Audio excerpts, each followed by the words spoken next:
Саламатсызбы урматтуу окуучулар.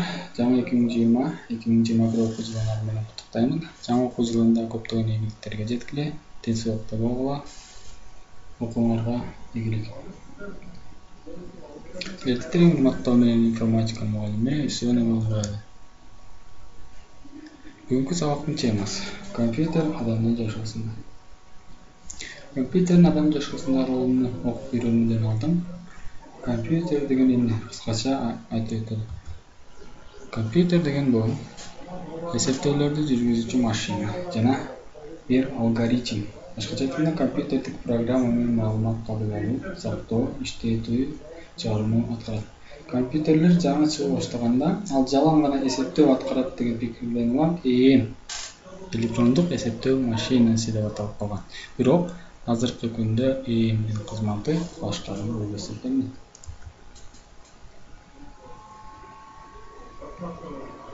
Компьютерлердин негизги принциптери.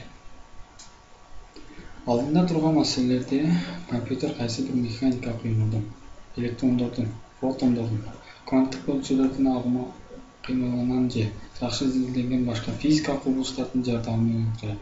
Бизге эң белгилүү бул электрондук персоналдык компьютер.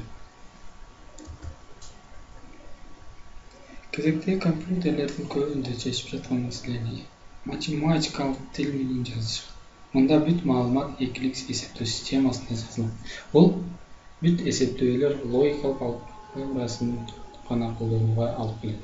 Бүткүл математиканын логикалык алгебрасынын операцияларына алып келгенге мүмкүндүк берет. Ошондуктан компьютер абдан зор маселелерди чече алат.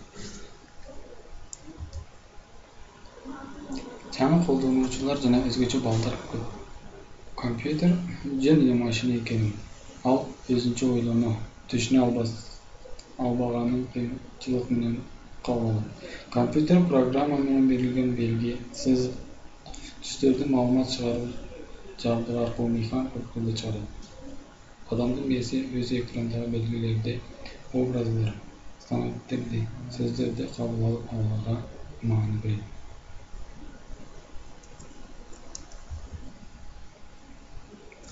Компьютер адамдын жашоосунда. Компьютердин биздин жашоого тийгизген пайдасы. Компьютер пайда болгондон баштап азыркы күнгө чейин абдан керектүү машина айланды. Компьютердин пайдасы 21-кылымда абдан олуттуу. Компьютерсиз иштеп жаткан инженерди, экономистти же врачты элестетүү мүмкүн эмес.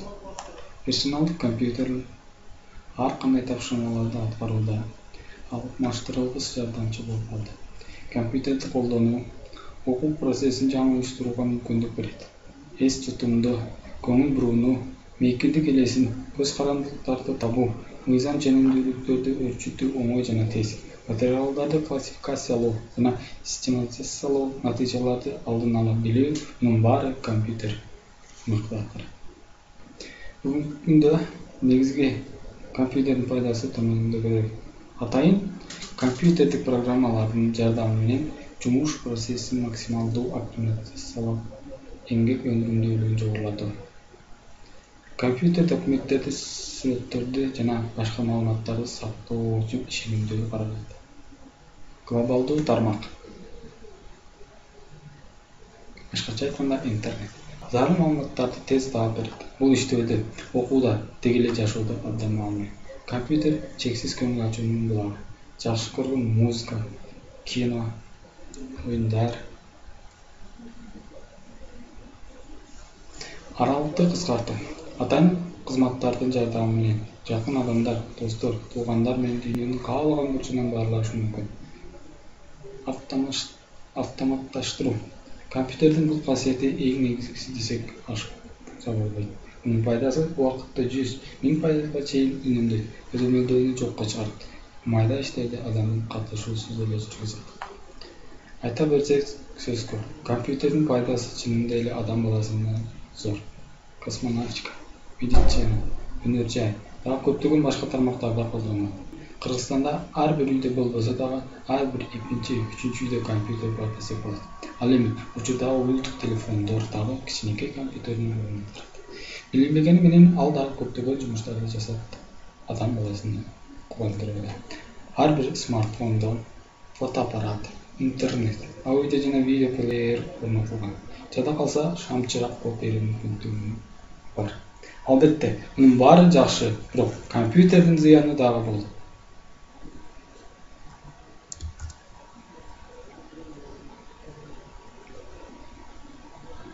Компьютердин көптөгөн пайдалуу жактарына карабастан, компьютердин зыяны дагы аз эмес. Бул жөнүндө билип алалы. Компьютер адам баласынын ден соолугуна бир нече зыяндуу факторлор менен белгилүү. Эң эле биринчиси көзгө тийгизген зыяны. Компьютер, планшет же смартфондун мониторун карап көп иштеген көздүн глаукома оорусуна алып келүүсү толук ыкмал. Туура эмес колдонууда же туура эмес орнолуштурууда үйгө, кеңсеге зыяндуу заттар менен компьютер турган бөлмөлөр болуп турат. Алар чаң жана айрымдыр. Электромагниттик нурлануулар, алар өз ичинде рентген, инфракызгылт нурларын камтыйт. Андан тышкары, компьютерде көп отуруп иштегенге сколиоз оорусуна алып келип мүмкүн. Мында адам бүтүрүп калат.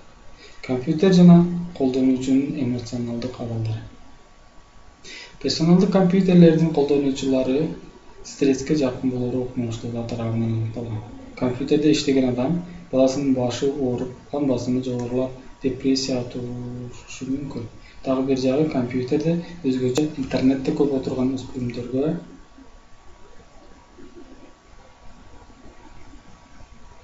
өзгөчө зыяндуу жагы бар. Бул психикалык каттоо жана терс таасирин берүүчү ар кандай видеолор, сүрөттөр, оюндар, мындайларды көргөн адамдын психикасы бузулуп, жинди болуп, ар кандай кылмыштарга барышы мүмкүн. Компьютердин зыяны айта берсе абдан эле.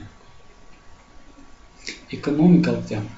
Азыр Кыргызстанда көпчүлүк үй-бүлөлөрдө компьютер бар. Бирок компьютерди сатып алып жатканда экономикалык зыянын эске албайбыз. Алар кандай? Албетте, компьютерди биз балдарыбызга, өзүбүзгө иштегенге алабыз. Бирок компьютерди дагы карап, профилактика иштерин жүргүзүп, деги эле компьютер сатып алатканда, ал техника менен иштегенди билүү зарыл. Болбосо, алгандан кийин бир ай өтпөй компьютер бузулат. Аны жасаганга акча зарылуу, антивирус сатып алыш керек, интернет кошулуу керек. Мунун баары акча. Бул экономикалык зыян эмне, анан эмне. Ошондуктан компьютердик техника сатып алардан мурда баарын салмактап алуу жакшы. Компьютердин зыяны ушундай жана башка майга чүйдө билинбеген зыяндары көп.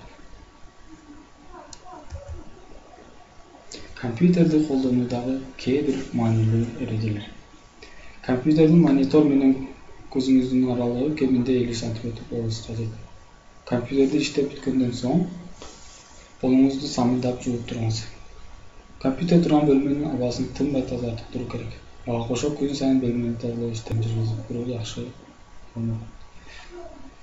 Милдеттүү түрдө эс алуу талап кылынат. Чоң адамдар үчүн ар бир 2 саатта 15 мүнөт, жаш балдар үчүн ар жарым саатта 15 мүнөт эс алуу зарыл. Окуу турган маалыматыңызды принтерден чыгарып окуңуз. Көзүңүздүн чың болушуна чоң пайдасын тийгизет.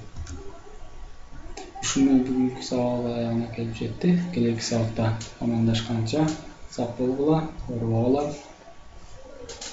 Көңүл бурганыңар үчүн чоң рахмат.